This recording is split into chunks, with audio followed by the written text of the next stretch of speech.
ሰበር ዜና ኢራን ሳይውል ሳያድር ተበቀለቻቸው።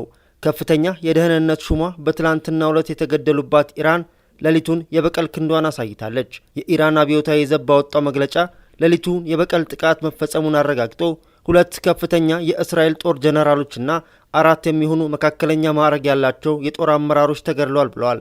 በዚህ የበቀል ጥቃት ኢራን 100 የእስራኤል ከተሞችን ደብድባለች። እስራኤል በበኩሏ ኢራን አቶሚክ ቦምብ በተሸከመ የባላስቲክ ሚሳኤል ጥቃት እንደተፈጸመባት ገልጻለች። ኢራን አቶሚክ ቦምብን ለመጀመሪያ ጊዜ የተጠቀመች ሲሆን ይህም ጥቃት ቴልአቪቭን እጅግ ያበሳጨ ሆኗል። 59ኛ የጥቃት ማዕበል የከፈተችው ቴህራን እስራኤልን እያደቀቀቻት ነው። ቴልአቪቭ ጋዛንና አሌፓን መስላለች።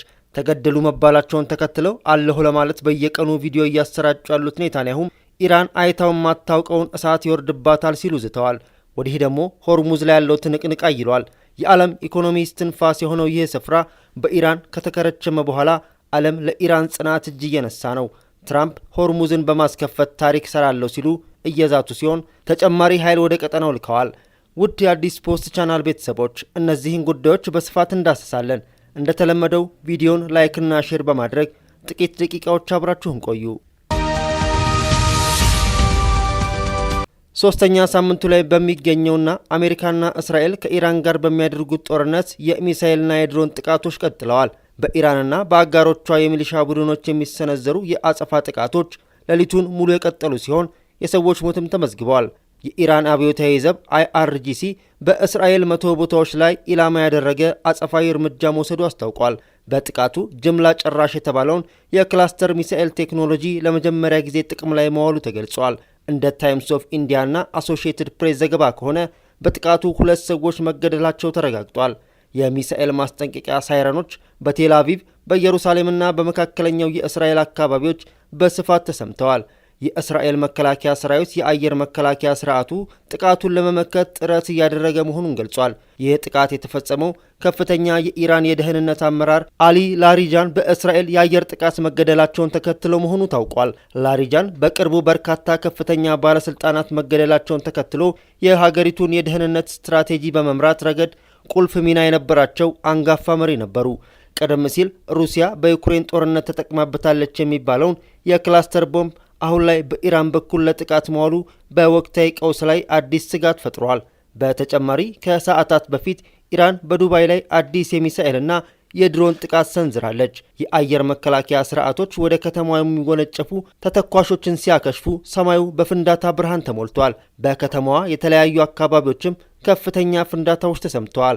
በባህረ ሰላጤው አካባቢ ያለው ውጥረት እያየለ ባለበት በዚህ ወቅት በዋና ዋና ስፍራዎች አቅራቢያ የእሳት ቃጠሎና ጭስ ይታያል። አሜሪካ በዚህ መልኩ ከፍተኛ ድብደባ እየደረሰባት ቢሆንም ትራምፕ ግን ገና ነው አልጨረስንም እያሉ ነው። የአሜሪካው ፕሬዝዳንት ዶናልድ ትራምፕ ሀገራቸው ከኢራን ጦርነት ሙሉ በሙሉ ለመውጣት አሁን ላይ ዝግጁ ባትሆንም እጅግ በቅርብ ጊዜ ውስጥ ግን እንደምትወጣ ተናግረዋል። ፕሬዝዳንቱ በዋይት ሀውስ የኦቫል ኦፊስ ውስጥ ከአየርላንዱ ጠቅላይ ሚኒስትር ጋር ባደረጉት ቆይታ ከጋዜጠኞች ለቀረበላቸው ከጦርነቱ በኋላ ያለው የኢራን ዕጣ ፈንታ ምን ይሆናል ለሚለው ጥያቄ ቀጥተኛ ምላሽ ከመስጠት ተቆጥበዋል። ሆኖም አሜሪካ ጦርነቱን አሁን ብታቆም እንኳን ኢራን የደረሰባትን ውድመት ጠግና ዳግም ለማገገም ቢያንስ 10 ዓመታት እንደሚፈጅባት አብራርተዋል። ትራምፕ በዚሁ መግለጫቸው በኢራን የተዘጋው የሆርሙዝ የባህር ወሽመጥ ደህንነትን ለማስጠበቅ የኔቶ አባል ሀገራት እርዳታ እንዲያደርጉ ያቀረቡት ጥያቄ ውድቅ መደረጉን በማንሳት የድርጅቱን አቋም እጅግ ሞኝነት የተሞላበት ስህተት ሲሉ በድጋሚ ተችተዋል። አጋሮቹ ብዙ ወጪ የማይጠይቁ ጥቂት የፈንጂ አምካኝ መርከቦችን ለመላክ ፈቃደኛ አለመሆናቸውን እንዳስገረማቸው የገለጹት ፕሬዝዳንቱ በእነሱ ላይ ሙሉ የፖለቲካ ጫና አላሳደርኩም፣ ይህም ባደርግ ኖሮ ይስማሙ ነበር በማለት ተናግረዋል። አክለውም አሜሪካ በማንኛውም ሁኔታ የኔቶ ሀገራትን እርዳታ እንደማትፈልግ አቋማቸውን አጽንኦት ሰጥተውታል። ምንም እንኳን አሜሪካ የመካከለኛውን ምስራቅ አጋሮቿም በሆርሙዝ ወሽመጥ የጸጥታ ጥበቃ ላይ እንዲሳተፉ የጠየቀች ቢሆንም እስካሁን በይፋ ፈቃደኝነቱን ያሳወቀ ሀገር የለም። ትራምፕ ይህንን በሚመለከት የተጠየቁ ሲሆን በቀጠናው ሀገሮች ላይ ምንም አይነት ትችት ከማንሳት ተቆጥበው አካሄዳቸውን አድንቀዋል። ሆኖም ሀገራቱ ጥምረቱን ስለመቀላቀላቸው ያረጋገጡት ነገር የለም። በተመሳሳይ ጥያቄያቸውን ውድቅ ባደረጉት የኔቶ አባል ሀገራት ላይ አሜሪካ የምትወስደው የመልስ ምት ወይም የበቀል እርምጃ ይኖር እንደሆን ተጠይቀው አሁን ላይ በአእምሮዬ ያሰብኩት ምንም ነገር የለም ሲሉ መልሰዋል።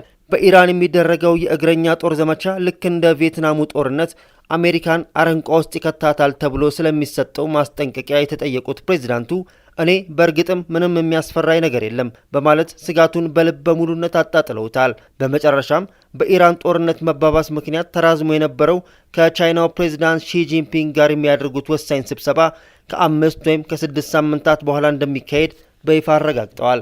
እዚህ ጋር ሌላው የሚጠቀሰው የሆርሙዝ ሰርጥ ግብግብ ጉዳይ ነው። ሆርሙዝ ተራ የባህር ወሽመጥ ብቻ አይደለም። የነዳጅ ጭነት መርከቦች መተላለፊያ ሰርጥ ብቻ አይደለም። የነዳጅ መተላለፊያ ብቻ አይደለም። የንግድ መተላለፊያ መስመር ብቻ አይደለም። የባህር ዳርቻ ብቻም አይደለም። ሆርሙዝ የባህር ጉዞ መስመር ብቻ አይደለም። ይልቅስ ሆርሙዝ የዓለም የኢኮኖሚ የልብ ትርታ ነው። የሀያላን ሀገራት የትጥቅ መጋፈፊያ ማዕከል ነው። የቀጠናው የጸጥታ ቁልፍ ነው። የጂኦፖለቲካዊ ቼዝ ጨዋታ ሜዳ ነው። የዲፕሎማሲያዊ ፍጥጫ ካስማ የተተከለበት ነው። የታሪክና የስልጣኔ ተፈጥሯዊ መሰረት ነው። የኢራን ብሔራዊ ደህንነት መከታ ነው። ሆርሙዝ የዓለም ኢኮኖሚን የሚቆጣጠር ደም ስር ነው። የጦርነትና የሰላም በርን የሚከፍት የሚዘጋ ቁልፍ ነው። ሆርሙዝ ላይ ከተጠቀሰው በላይ እንደሆነ መረዳት ቀላል ነው። ሁለት ተያያዥ ነጥቦችን መጥቀስ ብቻ ይበቃል። የመጀመሪያ ኢራን ሆርሙዝን ከዘጋች በኋላ አሜሪካ በሩሲያ ላይ ጥላ የነበረውን ማዕቀብ በጊዜያዊነት ማንሳቷ ነው። ይህ ፈጽሞ ሊታሰብ ቀርቶ ሊገመት የማይችል ተአምር ነው። ምዕራባውያን ምን አይነቱ የውድቀት አደጋ እንደተደቀነባቸው ማረጋገጫ ነው።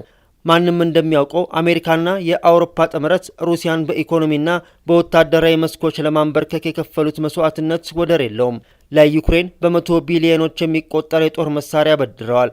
በሰብአዊነት ስም ከፍተኛ ወታደራዊ ድጋፍ አድርገዋል። ከጀርባ ግን ጥልቅና ብዙ ስሌት ነበረው። ዩክሬን ብድሯን እንድትመልስ የሚጠበቀው ሩሲያ በማዕቀብ ደቃ ስትሸነፍ ነው። ተሸንፋም በቁጥጥር ስር የሚገኙትን በተፈጥሮ ማዕድናት የበለጸጉ የዩክሬን ግዛቶችን ለቃ ስትወጣ ነው። ከብድር ምለሳው ባሻገርም የምዕራባውያን ድብቅ ተልዕኮ ዩክሬንን የኔቶ የመከላከያ ግንባር በማድረግ የሩሲያን ስልታዊ ተጽዕኖ እስከ ወዲያኛው መገደብ ነው። በመሆኑም ከሩሲያ ጋር የሚካሄደው ፍልሚያ ከዩክሬን ሉዓላዊነት ጋር ብቻ የተያዘ አይደለም። ይበልጡኑ የዓለም የተፈጥሮ ሀብትና የኃይል ሚዛን የመቆጣጠር ስልታዊ ቁማር ነው። በዚህ መሃል ሩሲያን ቢያንስ በወር $1 ቢሊዮን የሚያስገኝላት የነዳጅ ማዕቀብ መነሳት ምን ማለት እንደሆነ ለመረዳት አይከብድም። ኢኮኖሚያዊና ወታደራዊ አቅሟን የምታጠናክርበት ገቢ እንድታገኝ መፍቀድ ነው። የማሸነፍ አቅሟን መገንባት ነው። ለዩክሬን በብድርና በድጋፍ የሰጡትን አፈር ድሜ ማብላት ነው። እናም ይህ እንዲሆን መፍቀዳቸው ሆርሙዝን ምን ማለት እንደሆነ ግልጽ ያደርገዋል። ሁለተኛ የአሜሪካው የግምጃ ቤት ዋና ጸሐፊ ስኮት ቤሰንት ዛሬ ለሲኤንቢሲ እንዳስታወቁት አሜሪካ ዓለም አቀፍ የነዳጅ አቅርቦትን ለማረጋጋት ሲባል የኢራን የነዳጅ ጫኝ መርከቦችን በሆርሙዝ ሰርጥ በኩል እንዲያልፉ ፈቅዳለች ብለዋል። መረጃው ፈገግ የሚያሰኝ ቢመስልም ሲውጠነጠን ግን የሆርሙዝ መዘጋት ሰዎቹን ሊያጠሽሻቸው እንደደረሰ ያረጋግጣል። አሜሪካ ከኢራን ጋር እብድ ያለ ጦርነት ላይ ባለችበት በአሁኑ ወቅት ያውም አሜሪካ በማትቆጣጠረው ሰርጥ ለኢራን ፍቃድ መስጠቷ ከጤናማ ግምት ውጪ ነው። ከምንም በላይ ግን የሆርሙዝ መዘጋት መዘዙ ምን ያህል ከባድ እንደሆነ ተጨባጭ ዋቢ ነው። ኢራን ሆርሙዝን በማገት የዓለምን ጉሮሮ አንቃ ይዛለች። ዎል ስትሪት ጆርናል እንደዘገበው የሆርሙዝ መዘጋት ኢራን የዓለም አቀፍ ጫናን ለመፍጠር የምትከተለውን ረቂቅ ስልት ፍንጭ የሚሰጥ ነው። አሜሪካና እስራኤል በኢራን ላይ ጦርነት የጀመሩት እንደ አውሮፓውያን አቆጣጠር የካቲት 28 2026 አካባቢ እንደሆነ ይታወቃል። ይህ ጦርነት ግን በድንገት የተጀመረ አይደለም። ለበርካታ ዓመታት ሲሞቅና ሲቀዘቅዝ፣ ጦር ሲያማዘዝና ጊዜያዊ ሰላም ሲፈጥር፣ በአጠቃላይ ለበርካታ ዓመታት ሲንከባለልና ውጥረቱ ሲግል የቆየ ነው። ወታደራዊ ተንታኞች እንደሚሉት ኢራን የምትከተለው ያልተመጣጠነ የመከላከያ ስልት ነው። ከታላላቅ የአየርና የባህር ኃይሎች ጋር ፊት ለፊት መጋፈጥን አልመረጠችም። ከዚያ ይልቅ የዓለምን ኢኮኖሚ አንገት የሚያንቅ ስልታዊ እርምጃ መርጣለች። ይኸውም ከዓለም የነዳጅ ፍጆታ 20 በመቶ የሚያልፍበትን የሆርሙዝ የባህር ወሽመጥን የጥቃት ቀጠና ማድረግ ነው። ከየካቲት 28 እስከ መጋቢት 13 ባሉት 2 ሳምንታት ውስጥ ብቻ ቢያንስ 18 የውጭ ሀገራት የንግድ መርከቦች ጥቃት ደርሶባቸዋል። ለዚህም ኢራን ርካሽ ግን ገዳይ የሆኑ ካሚካዜ ድሮኖችን በብዛት አከማችታ እየተጠቀመች ትገኛለች። ፈጣን ጀልባዎቿ በትላልቅ መርከቦቿ ዙሪያ በመሽከርከር የስነ ልቦና ጫና ይፈጥራሉ። በቅርብ ርቀት ተኩሰውም ጥቃት ይፈጽማሉ። ምንም እንኳን ኢራን ወሽመጡን ሙሉ በሙሉ በፈንጂ ባትዘጋውም በስልታዊ ቦታዎች ላይ ጥቂት የባህር ሰርጓጅ ፈንጆችን በማጥመድና ጥቃት በመፈጸም የዓለም የኢንሹራንስ ዋጋ እንዲናጋ አድርጋለች። መጋቢት 11 ቀን ብቻ 3 መርከቦችን በማቃጠል የዓለም አቀፍ የባህር ትራፊክ በ97% እንዲቀንስ አድርጋለች። በዚህም ዲፋክቶ ወይም በተግባር የታገደ ቀጠና ፈጥራለች። እነዚህ ተግባራት ተደማምረው የዓለም ንግድ በራሱ ጊዜ እንዲቆም አድርጎታል። ይህም ሆኖ ኢራን ሰርጡን በይፋ መዝጋቷን አላወጀችም። ቻይና፣ ህንድና ቱርክን ከመሳሰሉ የሩቅና የቅርብ አጋሮቿ ጋር የተገናኙ መርከቦችን በሰላም እንዲያልፉ ፈቅዳለች። ይህ ስልት የአሜሪካን ጥምረት ለመከፋፈልና በኢራን ላይ የሚሰነዘረውን ዓለም አቀፍ የጥምረት አድማሷን ለመቀነስ ወይም ለማጥበብ ያለመ ነው። በዚህ ረገድ ግቧን በአግባቡ እያሳካች ትገኛለች። ይህ ሆርሙዝን የማገዝ ስልት የዓለም ኢኮኖሚን ከሚነገረው በላይ ያዛባ ይገኛል። የኢራን ስልት ውጤት ማሳየት መጀመሩ ጦርነቱ እንዲራዘም ፍላጎት እንዲያድርባት አድርጓል። ምክንያቱም ዓለም ህመሙ በደንብ ሲሰማው ማየት ትፈልጋለች። ዓላማውም ዳግም በኢራን ላይ አንዳች ጥቃት ቢታሰብ ዓለም ራሱ ሆ ብሎ እንዲያስቆመው ነው። ዓለም ዳግም የእሳት ጨዋታ የማይፈቅደው በራሱ ላይ በቅርበት የሚሰማው ጠባሳ ሲፈጠር እንደሆነ ኢራን ተገንዝባለች።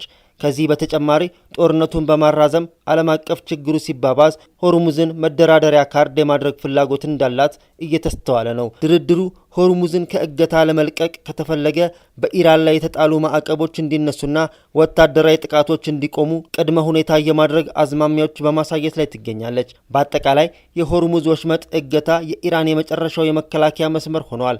ኢራን በዘመናዊ ጦርነት ውስጥ ትልቅ የባህር ኃይል ሳይኖርም ዓለምን ማስጨነቅ እንደሚቻል አሳይታለች። ስለሆነም ዓለም አቀፉ ማህበረሰብ አሁን ሁለት ከባድ አማራጮች በእጁ ቀርተዋል። አንዱ ከኢራን ጋር ወደ አዲስ ድርድር መግባት ነው። ሁለተኛው ደግሞ የሆርሙዝ ሰርጥን በኃይል ለማስከፈት መጠነ ሰፊ የባህር ላይ ጦርነት ውስጥ መግባት ነው። አሜሪካ ሁለተኛውን ብትመርጥም እስካሁን ከእስራኤል ውጪ አንድም አባሪ ተባባሪ አገር ማግኘት ተስኗታል። ይህም የሆርሙዝ እገታ መጨረሻውን አጓጊ አድርጎታል።